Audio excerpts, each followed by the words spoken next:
The Jack Benny Program. American. Fine tobacco is what counts in a cigarette. And LSMFT. Lucky Strike means fine tobacco. LSMFT. No doubt about it. Lucky Strike means fine tobacco. That's one thing you can be sure of always. Year after year, at auction after auction, independent tobacco experts, men who really know tobacco, can see the makers of Lucky Strike consistently select and buy that fine, that light, that naturally mild tobacco. Fine, light, naturally mild tobacco. Real Lucky Strike tobacco. Fine tobacco that means real, deep-down smoking enjoyment for you. So smoke that smoke of fine tobacco, Lucky Strike. So round, so firm, so fully packed, so free and easy on the draw.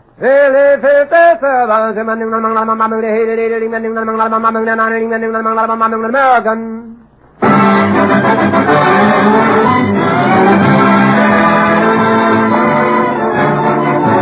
The Lucky Strike program starring Jack Benny with Mary Livingston, Phil Harris, Rochester, Dennis Day, and yours truly, John Wilson.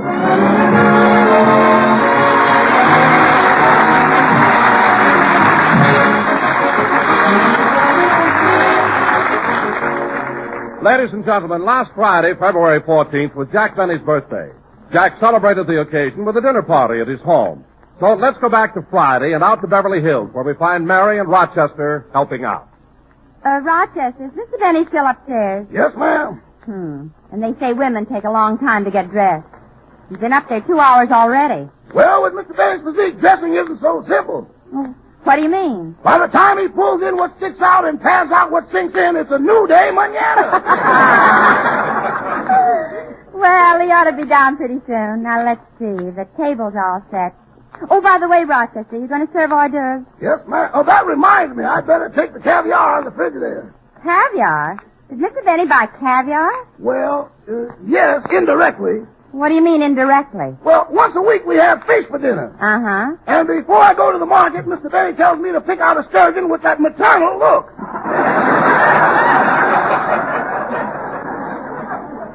Well, Mary, I'm all dressed. How's everything going? Oh, fine, Jack. And while you were dressing, these telegrams came. I already opened them. You did? Well, read them to me. Okay.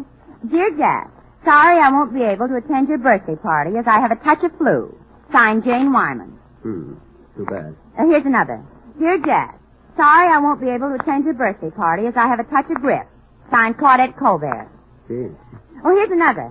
Dear Jack, sorry I won't be able to attend your birthday party as I have a touch of distemper. Signed, Lassie.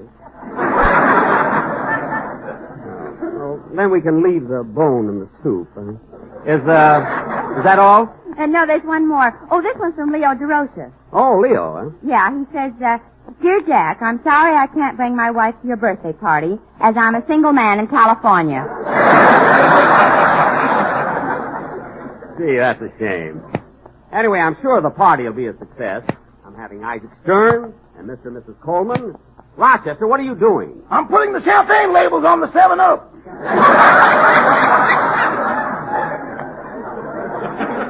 I'm not serving that tonight. I'm having still wine. Which do you think would be better, Mary, red or white wine? Oh, I don't know. What are you having for your meat course? Oh, I'm having a Mance de Boeuf, Bordeaux sauté. What's that? Hamburger. We're not having it as patties, we're having it as meatballs. And Rochester, when it's time to serve the meatballs, do it with a spoon. I mean, don't put 3 holes in them and roll them down the center of the table. Now, Mary, after everybody arrives, I wonder who that can be. Much too early for any of the guests. I'll get it. How do you do, Mr. Benny? My name's Brown. I represent the Lifetime Pot, Pan, and Kettle Company. May I come in for just a minute? Thank you. Look, This is my assistant, Joe Davidson. Oh, glad to know you. That goes double. Now, look, fellas. Now, Mr. Benny, as you are one of the leading citizens of Beverly Hills, we have selected you as the man who should have our first post-war demonstration given by the Lifetime Pot, Pan, and Kettle Company. Well, that's very nice, We but plan to show you beyond a shadow of a doubt the superiority of our product over every other competitor in the field. What about it, Joe? That goes double. Look. The purpose of our visit is to come into your home and put on a dinner the like of which no king has ever eaten. Look, gentlemen, I'd like to talk to you about this some other time. You see, today is my birthday, and I'm having some guests over for dinner. Did you hear that, Joe? What a coincidence. Mr. Benny, in 1 hour, we can have ready for you a complete 7-course dinner. I know. A prime rib roast, baked Idaho potatoes, carrots, peas, and everything to go with it. You'd fix all that for me? What will it cost? Not a dime, Mr. Benny, not a dime. This dinner is put on absolutely free through the courtesy of the Lifetime Pot, Pan, and Kettle Company. Well, that sounds reasonable. Jack. Quiet, Mary. Fellas, what do you get out of it? Mr. Benny, after you have tasted food that's been cooked in a Lifetime Pot, Pan, or Kettle, you'll never want to be without them. Isn't that right, Joe? That goes double.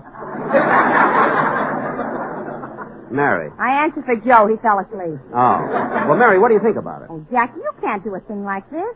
You're having important guests like Isaac Stern, one of the world's greatest violinists, and Mr. and Mrs. Ronald Coleman. There's nothing to worry about. We drive our truck around to the back door, we prepare and cook the food in your kitchen, and your butler will serve it.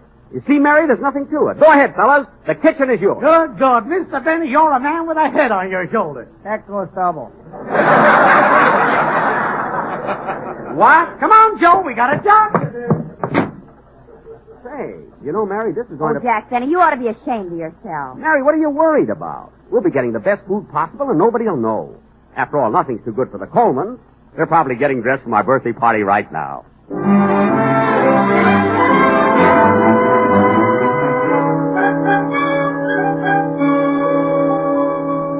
Oh, Ronnie, are you ready yet? In a moment, Benita.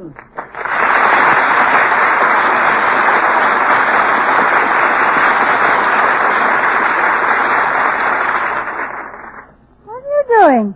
I'm just looking through this medical book. Let's see.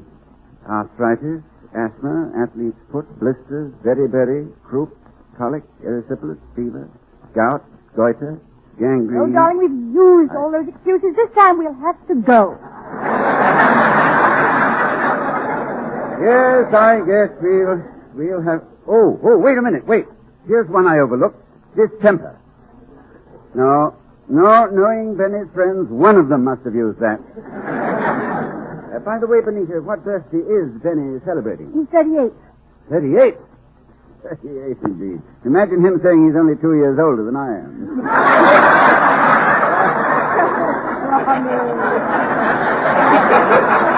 Oh, let's stop wasting time and get ready. They're expecting us. I told Mr. Benny we'd be there early. You saw Benny today? Yes. He dropped over here. You remember about 2 weeks ago he borrowed your fountain pen? Oh, so he finally returned it. No, he came over to fill it. Imagine that. When we go on our vacation, we ought to leave a bottle of ink at the back door. We did that last year, and that Harris fellow drank it. Come on, Ronnie, come on. Put on your tie. All right. Oh, what a wasted evening this will be. Wish I could stay at home and listen to some good music. By the way, you know that new record I bought? I almost know it by heart. Really? How does it go? Open the door, Richard. Richard, open that door. Come on, darling, help me out. Rap on the table. Oh,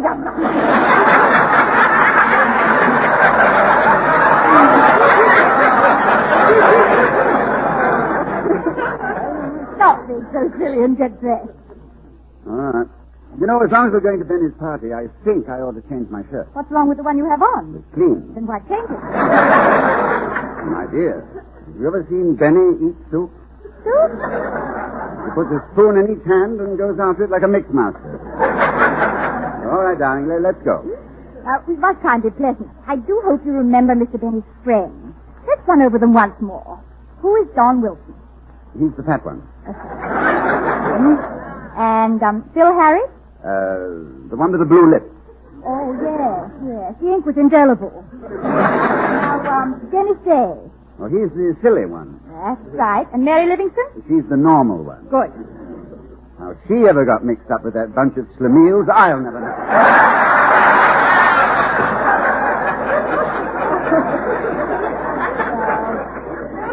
Come on, Ronnie. Come on. We mustn't keep them waiting any longer. Jack! Oh, Jack! What is it, Mary? John, Phil, and Dennis just arrived. Oh, hello, fellas. Welcome to my birthday party. Hiya, Jackson. Many happy returns. Hello, Jack, and congratulations. Hello, Mr. Benny. Well, I'm glad you all got here early, kids. And don't forget, Dennis, you're going to sing happy birthday to me, aren't you? Oh, yes, sir. Good. Happy birthday to you. Happy No, birthday. not now. Not now. I'll tell you when. Oh. Now, come on in the other room. Phil, I can hardly believe my eyes. What's the matter, Jackson? The way you're dressed. Patent leather shoes, white tie and tails. Yeah, get a load of these white gloves and that chain over my arm. Yeah, but Phil, where'd you get that black eye? I never should have passed that pool room dressed like this.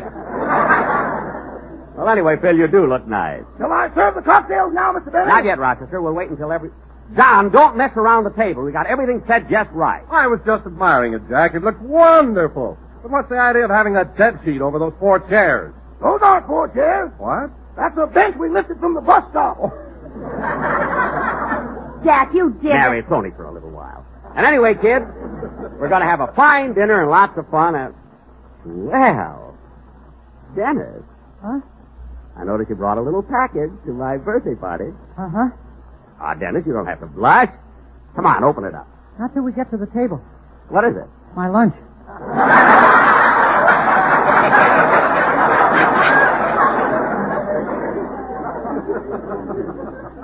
After all, it is my birthday. It seems that somebody could have brought me Jack, something. I brought you something. Look, a birthday cake. Huh? Well, isn't that beautiful? A birthday cake with 38 Lucky Strike cigarettes on it. Isn't that wonderful? John, what's the cake made out of? It's made of that fine, that light, that naturally mild tobacco. No, Don. They're so the cake. round, so firm, so full. Don, I know about the Lucky Strike. I mean, how about the cake? No thanks, I'm on a diet. Oh. Anyway, it's nice of you to put 38 cigarettes on it. Say, Jackson, who are you trying to kid with that 38 stuff? You're a lot older than I am, and I'm 35. Happy birthday to you. Dennis, Happy quiet. birthday. What'd you say, Phil? I said that I'm 35 years old, and I don't even show it. What are you talking about? You've been studying music for over 35 years. He doesn't show that either. I agree with you. 35. When is your birthday, Phil? Well, I was born April the 21st. That comes under the sign of Taurus, the bull.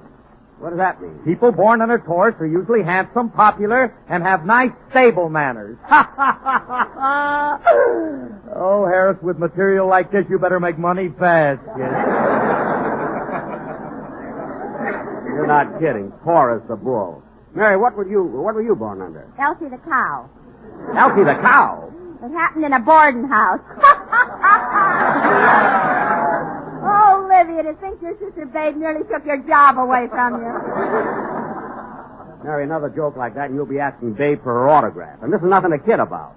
The Zodiac is a very interesting subject. It most certainly is, Jack. You know, I was born under the sign of Leo, the lion. You were? Dennis, what sign were you born under? The picket sign. My mother was out on strike.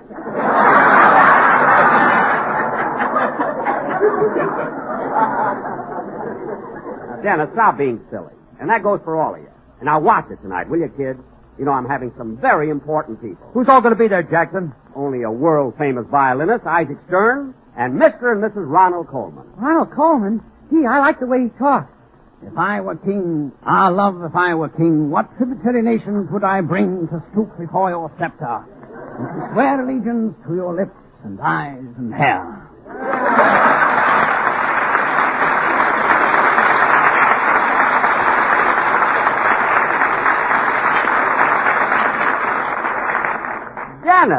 Dennis, you sounded just like him. That was very good. Thank you, Benita. All right, Dennis, all right, that's enough. Now, kids, remember what I told you. Rochester, see who's at the door, please. Yes, sir. Oh, good evening, Mr. and Mrs. Coleman. Good evening. Hello, Manchester. May I check your wrap, Mrs. Coleman? Oh, I didn't wear any. It's so warm out. How about your hat, Mr. Coleman? No, I didn't bother with a hat living so close. Oh, well, would you like $1 worth of nickels? Nichols? I think the slot machine's about ready to pay off. Ronnie, Benita, welcome to my birthday party. Well, congratulations, Jack. Many happy returns. Thank you. Come on in the other room. You know my associate. Well, if it ain't the kid from Shangri-La. Hello, Ronnie. What do you hear from the High Lama, bud?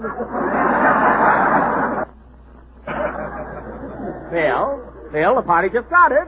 Control yourself. Here's Mary and Don Wilson. It's nice to see you again. Hello, Mr. and Miss Coleman. Hello. Hello. Well, Ronnie, you don't know how happy I am that you and Benita came to my party. It's a pleasure, I'm sure. It's a pleasure, I'm sure. Well, what's that? Do I hear an echo? What's that? Do I hear an echo? Dennis, cut that out! Yes, Benita, darling.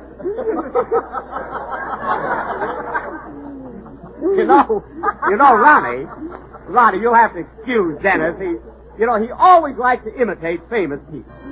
You know, it's amazing, but sometimes it can be embarrassing. Mrs. Coleman, here, have a piece of Jack's birthday cake. Oh, thank you. Yes, and here's an ashtray. I mean, a fork. It's very good. So. Ladies and gentlemen, Mr. Isaac Stern.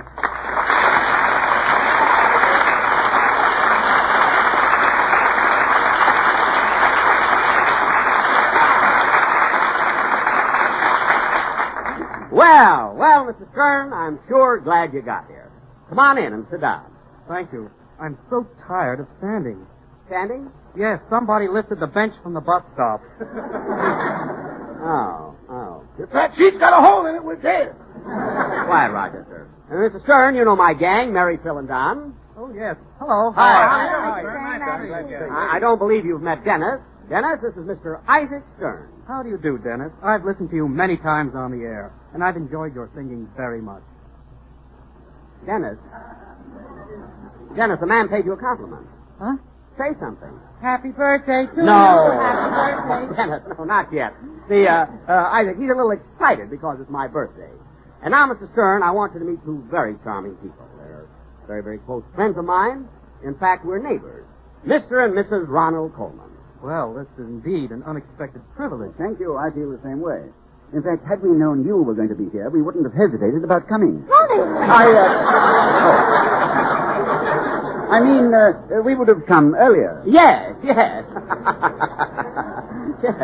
Mr. Stern, we haven't seen you since your last concert at the Los Angeles Philharmonic. And it was really thrilling. Yes, it was really wonderful. Mr. Coleman and I were there that same evening, and we were simply carried away. Yes, Mr. Stern, I particularly liked the way you played the Mendelssohn Concerto. I never heard anyone else do the Allegro so molto appassionato. Well, I think that particular movement called for molto appassionato rather than a more reserved approach. Well, I thought... Oh, shut up.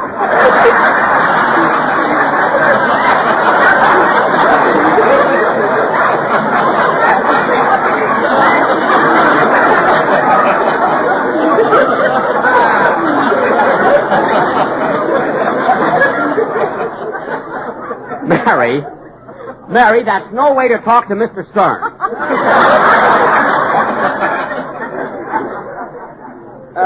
Mr. Stern, you know, I thought that the Mendelssohn Concerto could be played molto appassionato or allegro con moto. I mean, it could go either way, like a Studebaker.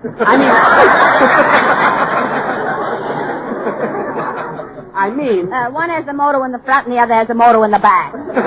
Mary, we're having a serious discussion. Now, Mr. Sterno. Mr. Stern. Mr. Stern, I've heard some violinists play the Mendelssohn Concerto molto appassionato and others play it andante. Well, Mr. Benny, that has been a controversial subject. I see. Mr. Harris, as a colleague and a fellow musician, what do you think? Look, Bub, don't let this monkey suit I'm wearing fool you. Phil, please. Oh, Mr. Benny, dinner will be served in a few minutes. Thank you, Rochester. And don't forget to serve the caviar first. No caviar tonight, boss. Why? That Sturgeon's name was Louis, not Louise.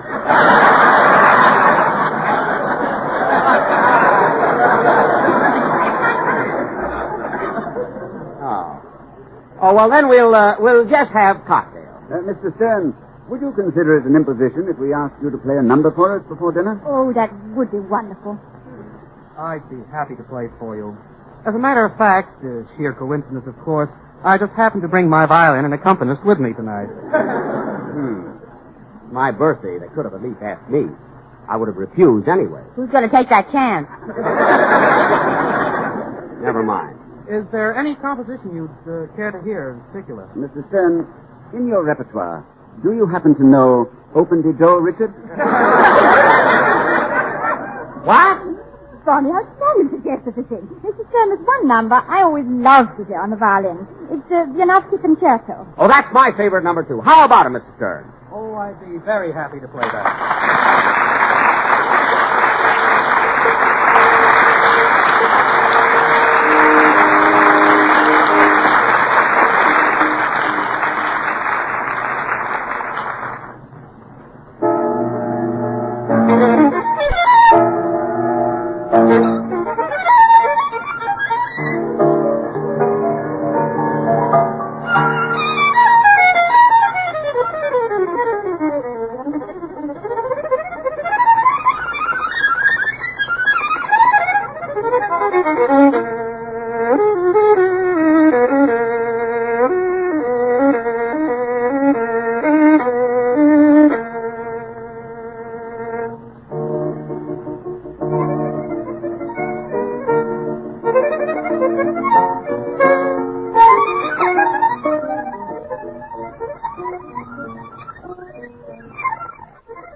Mr. Stern, that was really excellent.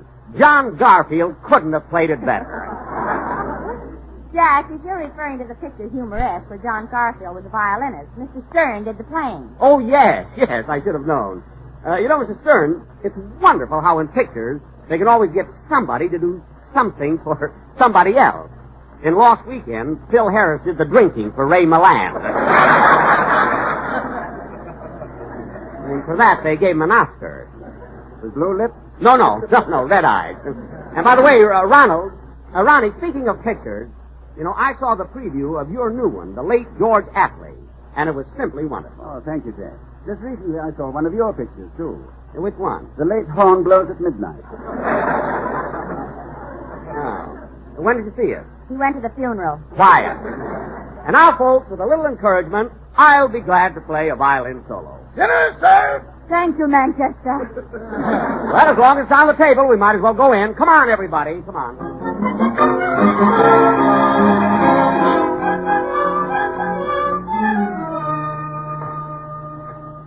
Hey, Jackson, this is the best grub you've ever had at your house. Yes, Jack, I've never tasted such good food. Yeah, what food? These things melt in your mouth. Dennis, those are ice cubes. Anyway, I'm glad you're all enjoying it. After all, it's my birthday, and I thought I'd go all out. You're not out of dime. Mary, please. Hey, Jack, this roast beef is simply delicious, isn't it, Benita? Yes, I wonder if I'd better ask for some more. Certainly, there's more where that came from. Rochester, more roast beef, please. Yes, sir, yes, sir. Anybody want more butter for their baked potatoes? Yes, bring in more butter. Honey, yes? Put the sugar bowl in your pocket. It's ours. Anybody want more bread, carrots, peas? Honey, what are you doing? Emptying the sugar out of the bowl. Oh, you needn't bother. That's ours, too. Mr. Stern, why don't you put down the violin and eat something? I thought somebody might ask me for an encore. Oh, we'll have that after dinner. You know, Benita, I think we've had Benny wrong all the time. This dinner is simply wonderful. Now stop talking and let me eat. Gee, I'm full. Me too. Oh, come on, don't stop. Now eat some more, No, Jack, I couldn't eat another bite. And I'm not one to make speeches, but if I were king, love if I were king. I'm sorry. Jack, after this marvelous dinner, I want to tell you how much we appreciate your inviting us here. My pleasure, I'm sure. And Jack, this being your birthday, I want to take this opportunity of wishing you many, many happy returns. Happy Happy birthday, Jack. Good luck. Well, my friends, I'm so happy that you could all be here tonight on my birthday. I'm glad you enjoyed the dinner.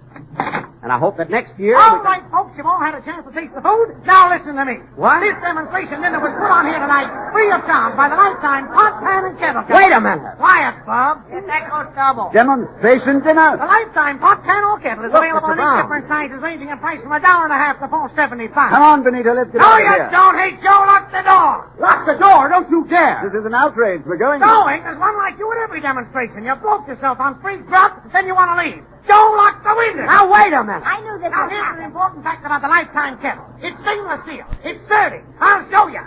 Not on my head. Come on, Benita, let's go. Ronnie, Benita. Mr. Stern, you can't go. Don't go, please. Wait. Look, Mary, it wasn't my fault. Honest, kids, I didn't know this was going to happen. Phil, you know I... Look, kids, answer me. Somebody say something. Happy birthday to you. These pots and pans are guaranteed for life. And make a wonderful birthday gift for your life. Yeah, happy birthday. Everything happens to me.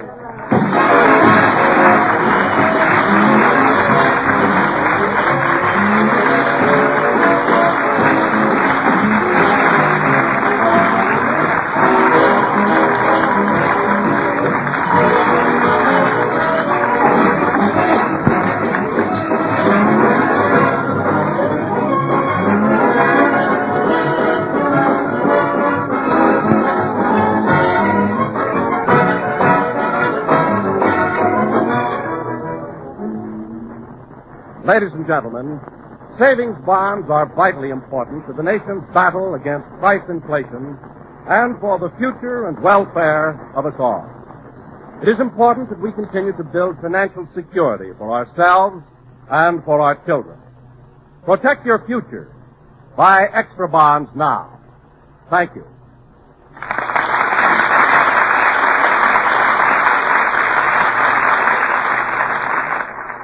Mr. Isaac Stern was accompanied at the piano by Mr. Alexander Zakin.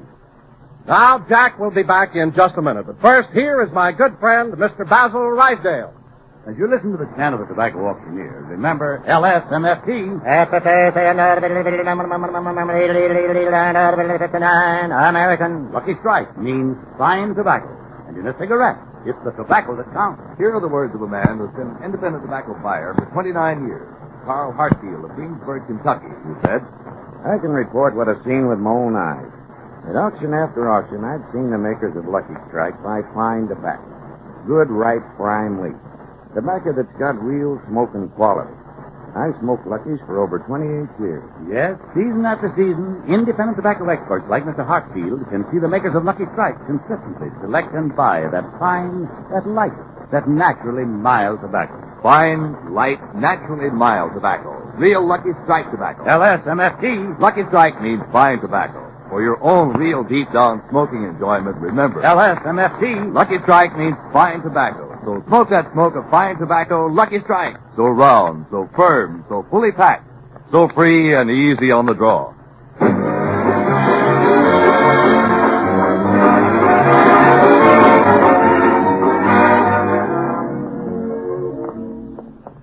I was never so embarrassed in my life. It certainly was humiliating. Yes. And I had to play my violin yet. I tried to anyway. What an evening. But you know, Benita, that was a delicious dinner.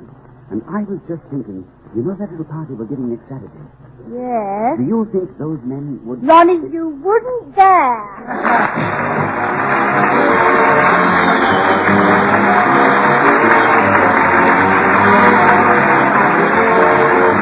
NBC, the National Broadcasting Company.